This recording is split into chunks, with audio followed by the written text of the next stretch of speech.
Good day, everybody. Welcome to Dental Voice with Zyris. My name is Rolando Mia, and we're here with Tina Calloway, CDA. Now, Dental Voice, the purpose of Dental Voice is to get feedback directly from clinicians about their experiences, what they're dealing with, how they're overcoming that, and then even maybe some advice regarding what to do for those who have questions. Tina is a dental assistant, and I've actually known her for quite a while. I'm really excited that you can join us, and I'm really looking forward to spending a little bit here. Thank you so much for taking time at the end of your day to work with us. And one of the reasons I'm excited is she is part of the Kernersville VA, and we've not had someone who works with the VA, and so I think this is going to be good. How are you, Tina? I'm good. Thank you for having me. I'm so excited to be here. Awesome. So could you just tell us a little bit about kind of your background and how you ended up with Curtisville and, hmm dentistry overall? Yeah, sure. So, my dad actually was in the Army and he was a dental hygienist in the 1970s. So, I was introduced to dentistry at a really young age and it just piqued an interest. And after high school, I kind of knew what I wanted to do. So, I had joined the Navy myself. And after I got out, I went to dental assisting school and I've been a dental assistant for the past 25 years and had the privilege of working with some really great dentists, one of whom you know, Dr. Mark Hyman, who in Greensboro, I know, right, for a long 19 years, and just had some really amazing opportunities. Being a veteran myself, and my dad being a veteran as well, my one of my dreams was to serve my veterans in some capacity. And after Dr. Hyman retired, I had the opportunity to come to the VA and do exactly that.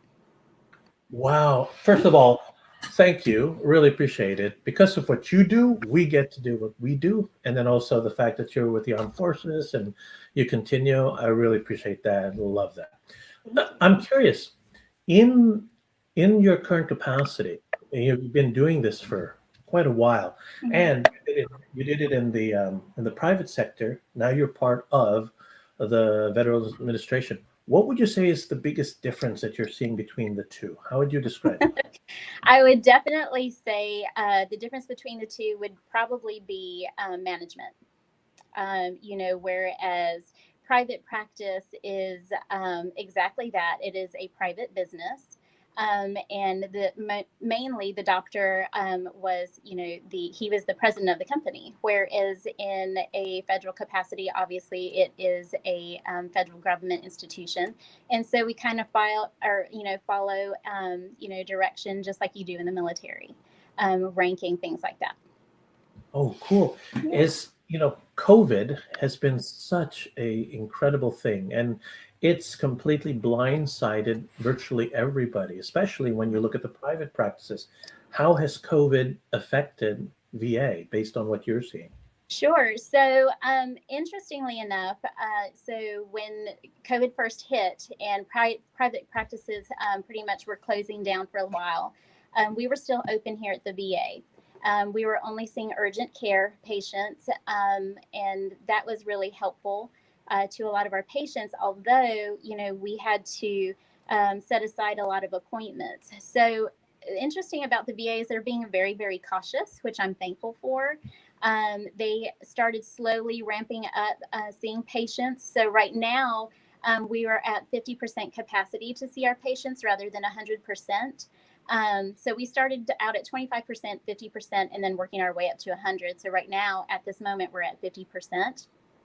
And mainly that was because, PPE was so hard to come by that they're wanting to preserve that for us. But my experience, I have felt very, very safe here. They've taken every precaution. We've had N95 since the very beginning. There wasn't any worry about that. And we still continue to use them, every day. And we use them single use also. Whereas I know some private practices, are having to use them multiple times. So I was very thankful for that.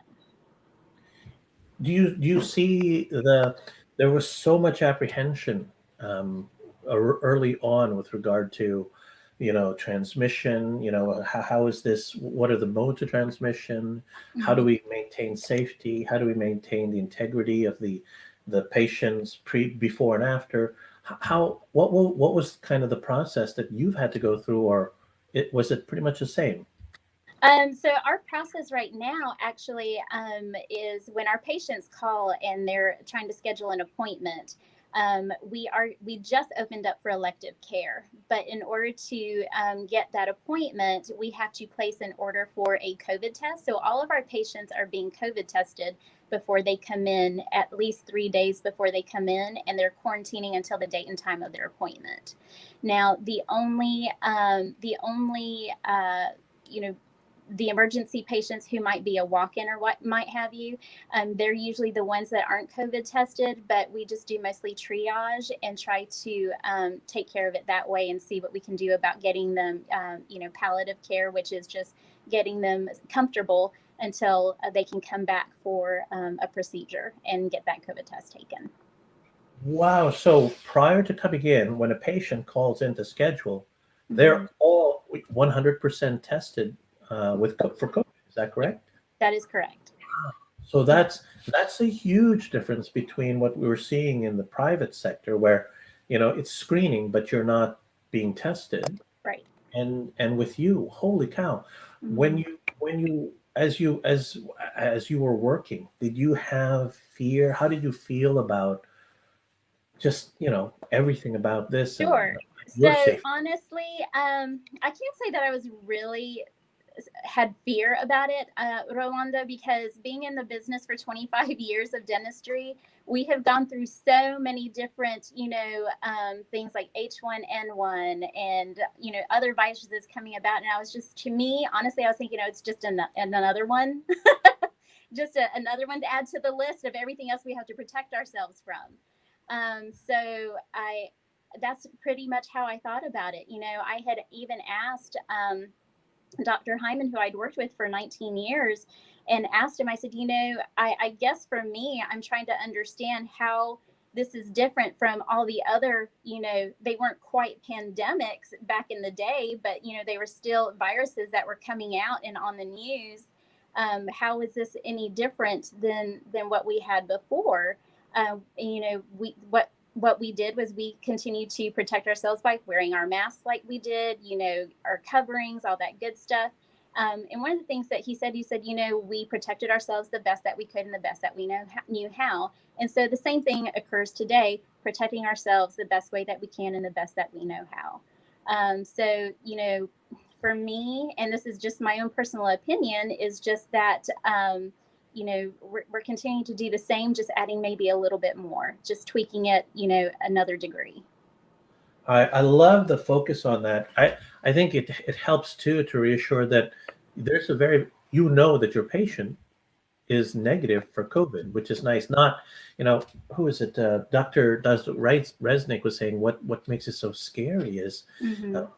People can be asymptomatic. So you could potentially be working on a patient, but if you're testing, then you're good. Right. Exactly. Yeah.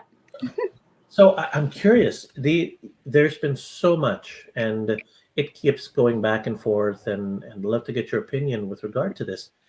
When you look at the modes of transmission, fomites, hard surfaces, people sneezing, and you got to clean that.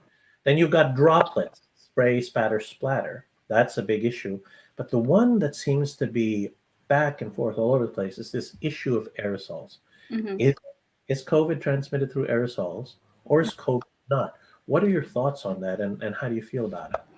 Honestly, I feel that it's, to me, transmitted the same way as the flu. Is the flu transmitted through sneezing, coughing, things like that? And for me, it all boils down to, so yes, in droplets, yes, I do believe that it does. For me, what do you do to protect yourself from that when you're at home? You're washing your hands, you're sneezing into, a Kleenex or, your shirt, exactly, things like that. For me, I treat it the same. So it's from a personal perspective and from your opinion, it's interesting. The mindset or the kind of the context you have is we've dealt with this before. It's just another one. Let's just make sure we're being safe. Right. Because that's not necessarily the feeling that we're hearing or kind of the sentiment we're hearing from other members of other clinicians, dental assistants, hygienists out of the VA or in other offices. How what because there's a lot of there continues to be apprehension, and there's friction because of how they're feeling about it. What advice would you give dental assistants or hygienists who are feeling apprehensive about it? Yeah, that's a good question, Rolando. I feel that a lot of people have a lot of fear over it. For me, I'll be honest with you, watching the media, all that good stuff from the very beginning, it created a lot of, for me, anxiety and, anxiousness, like, oh my gosh, what is it? And then once I realized what I had been through before, I was thinking, wait a minute, anxiety, this is not who I am. And I just, we have the proper equipment to take care of us here. And I realized in some areas that they didn't have that. Private practice did not have that. So I can completely understand. I probably would have been worried if I were, in private practice and didn't have what I needed in order to protect myself. But I knew here that I was safe. So I think that was a huge part and a plus, for me being here. What would I say to my colleagues who are still having some anxiety? We're all going to get through this together, the best that we know how. And there is light at the end of the tunnel. So just keep on moving and doing what you know is best. I love the sentiment. I love the message, which is, yeah, we're here together. The the team is so critical in the dental practice, and what's happening is because there are some practices who are absolutely thriving, they're doing well, there's a lot of communication. Then there are the others that are struggling, and I think it's maybe because that isn't there. In at the Kernersville VA, what level of communication were you giving out to your patients, to the Mhm. staff? What was kind of that process like during the course? You never really shut down, but during the course of COVID developing. Right. So most of our patients, so the majority of the patients that I see are Vietnam veterans. We do see a handful, from the previous Desert Storm, Afghanistan, but the most that I see are veterans, are elderly. And most of them have pretty much understood, that there's a pandemic going on. I'm going to stay home, basically from the news and from the information given by our state of North Carolina here. When someone would call and they were wanting an appointment just to have a filling done or what have you, obviously we would just let them know that right now we're not accepting any appointments, that we will give you a call as soon as we are able to open up, unless there's urgent care, unless there's facial swelling, trauma, things like that, then, we can see you. But for right now, we would recommend maybe a temporary fix to maybe get through if they needed anything, and just letting them know that we're still here for you if you need us, but right now we're only seeing urgent care. So our patients understood, and for the most part, they were really great about it. Did you experience any situations where people or even now that people are coming back, that they're apprehensive or feeling uncomfortable with what they're going No, back? everyone and their family wants to come in now. They're kind of just over it. They just want an appointment and they want their dentistry done, and they are willing to complete the COVID test to come in. There have been, maybe a handful that have, refused the COVID testing, and because they just, said, well, I don't have that. So, that that was difficult. The first phone call that I had with that, I was like, well, how do you know? So yeah, that was interesting. But we just told them, well, when this pandemic is ran its course, and if you feel that you would like to take it, please give us a call. Until then, right now we'll just set this appointment aside until you feel you're ready. So So you're making it mandatory to go through the not only just the screening, but also to take that test before they can come in, unless obviously it's a big emergency. Is that right? exactly. Hmm. And they seem to be fine with that. There isn't that. Yes, they are, and they've been really wonderful about it, and I've been very thankful. Hmm. Now, have you or the other members of the team at Kernersville also had COVID testing? I had it myself, actually. And actually, I wasn't sure, but I felt, fatigue and headaches for a couple of days. And so I had called my supervisor and we ordered a COVID test, and I was ordered to stay home until I received that testing. So in order to protect my teammates and any patients, it did come out negative, which I was thankful for. But it was an interesting process. But the nurse explained it very well. She said, this is going to almost feel like you've had, maybe you went swimming and you got water up your nose, and your eyes going to probably tear up a little bit. She said, and then, that's about it for about 10 seconds. So she did, and she was exactly right. It did feel a little bit like that, like you've gotten water up your nose and it burns a little bit. But then other than that, it was all good. Wow. And is that common for the other? So anyone in your group can go ahead and get tested, or is there a process where the members of the clinical team are required to be tested and all that type of stuff? Right now, there isn't anything that we are required, but yes, we can be tested at any time. That's so cool. And Yeah. talk about reassuring when you realize, holy cow, Yeah. whew, I'm good. How did it feel before? Before, when I was uncertain, Yeah. I was like, do I have it? Do I not? I don't know. Because after a couple of days, I actually felt okay. And so I was wondering, I was like, wow. I asked one of the nurses, the nurse from Employee Health, I said, I feel like, I do have fatigue and headaches. I said, but I know it's one of the symptoms of COVID, but I know it could be symptoms of something else. I said, I'm just really confused. And she said, honestly, Tina, we are all confused. She said, so I said, okay, great. I'm not the only one. And she said, but the only thing that we can do is to go ahead and get you tested and see what the results are. And when those negative results came back, of course, I was very happy about that. But I really did not want, I didn't want that spread to my family, because that was a big concern. Right. And when the pandemic first arose and, people knew that I was in dentistry, they were kind of like, oh my God, I don't know that I want to get near her, that sort of thing. And I totally understood it. But it all has turned out well. Oh, that's so cool. If when you're sitting there and you're thinking through, COVID completely blindsided the community. It blindsided everybody. It's a novel virus, coronavirus, and you said the confusion is, I think, part of what's causing a lot of anxiety and stress. When you look at our governing bodies, the WHO, the CDC, the ADA, there's a lot of information, but what we're finding is there are things that may or may not contradict each other. The different organizations at times don't necessarily agree with each other. So that, when you said nobody seems to know, how are you working through that from a or just organizational perspective when there is really no definitive guidance that you're Sure. getting? So basically, we get our information from our chief of dental. He's been really great about informing us about what's going on, how to take care of ourselves, and like you said, the CDC guidelines and anything that's coming out from CDC to ADA.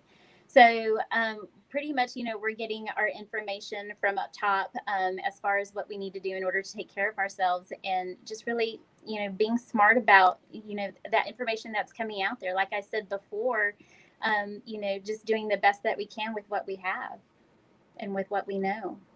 That's cool. Are there any members of your team who are struggling with that, or maybe aren't as comfortable? You see, I love there's a pragmatic and a confidence that you have, and I think it's born out of the wisdom. But some of the folks who don't have the same experience, are you seeing that with them? Actually, no. I think we're all pretty much.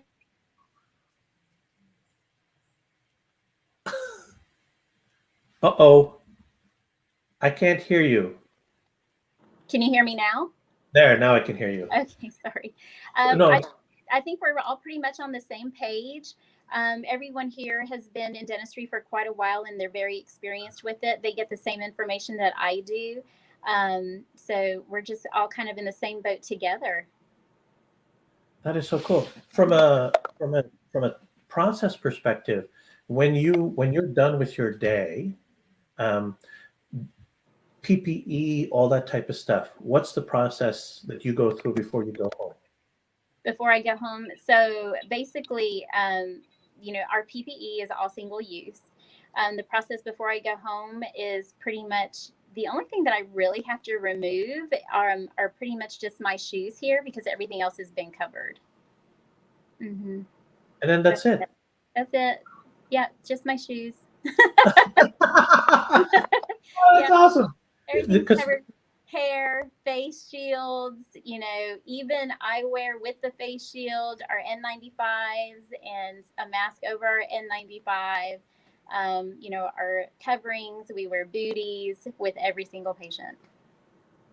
Now, we're hearing a lot of there's an adjustment having to put on all of this equipment.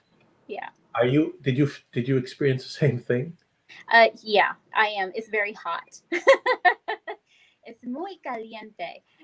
So, yeah, I'm like, wow. And it's a process to put it on. So you were asking me, one of the differences between private practice and the VA, you were asking a little bit earlier, and this kind of correlates with that, is that in the VA, we are not allowed to, here at the Kernersville VA, we are not allowed to open our instruments and set our room up before the patient gets here. The patient has to be in the chair for us to open up our packages so that they can see that everything is newly sterilized and specifically for them. So I'm setting up as my patient, is in the chair, all that good stuff. So it does take me a little bit longer now because now I'm having to put my PPE on as they're sitting in the chair and we're talking, about, tell me about what's going on or what have you. So it's a little bit different. Wow. So I like that. As a patient, if I can see you're doing everything to minimize any potential risk to me. Right. I kind of like that. Now, what instruments or what systems do you have for that? I know Dr. Mark is a big advocate of our system. Do you use that there? I don't want to do any spoiler alerts, but I think we are looking into and possibly, from what I heard, we're supposed to be getting the Zyris. So I'm really excited about that. We haven't received them yet, but we're looking into it, and supposedly things are in the works. Oh, cool. I know, I'm excited, and I know our doctors are excited too. So as far as instruments, we pretty much use the same things as we did before. The only thing, like air filters and stuff, or hoods, air filters and hoods and all that type of stuff. Are you seeing any of that? We do not have that in this facility. So we have a negative pressure room. So if someone is COVID positive and they do need some type of care, and we know that they're, COVID positive, then we have to take them to that negative pressure room and assess them there. And our, I call it our mothership, which is the Salisbury VA. And that's an actual hospital. They have a room that they can actually take care of patients who are COVID positive there because it is a negative pressure room.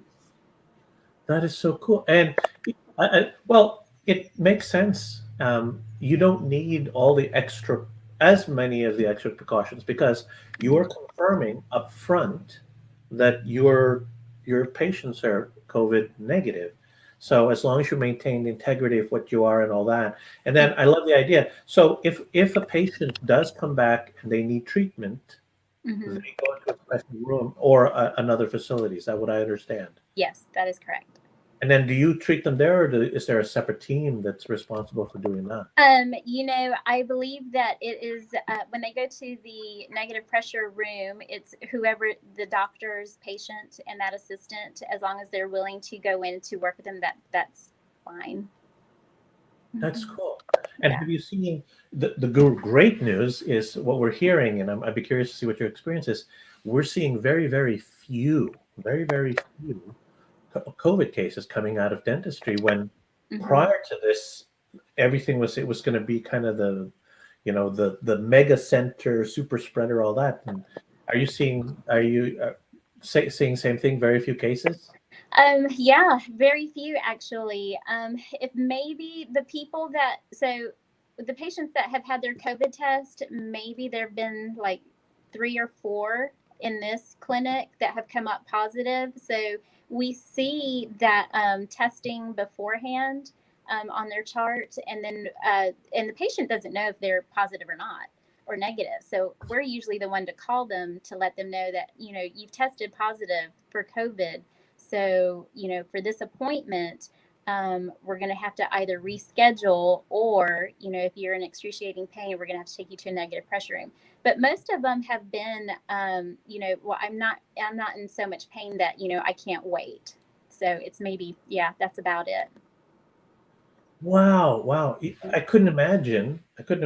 Yeah, I have issues. Wait, I'm positive? Yeah, exactly. Have you had to make any of those calls? Yeah, I did actually make that one call. You know, my patient was positive, and I told him, so you're negative, or excuse me, your testing has come up positive. So right now we're going to probably have to reschedule this appointment.